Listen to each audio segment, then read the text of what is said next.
So, you've finished your bachelor's degree. Congrats! Wondering what's after a bachelor's degree?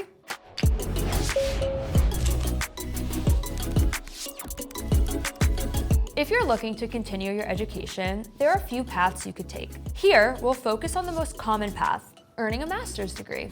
A master's degree can range from 30 to 60 credits and lets you dive deeper into a topic. The most common types of these degrees are Master of Arts, Master of Science, and Masters of Business Administration. Generally, a Master of Arts, or MA, is focused on arts and humanities, while a Master of Science, or MS, studies more scientific and technical fields. A Master of Business Administration, or MBA, covers business topics such as finance, marketing, and management.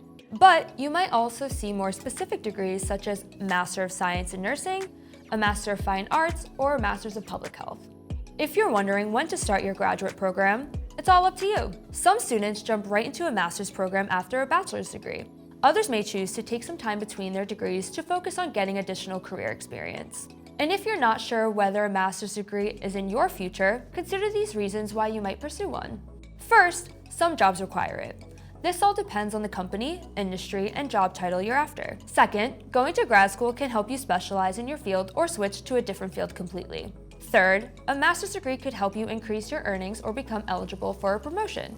Fourth, you just love to learn. A master's degree can unlock a whole new world of information. Curious which grad degrees are some of the most popular? We'll break it down for you in the next video, so keep watching.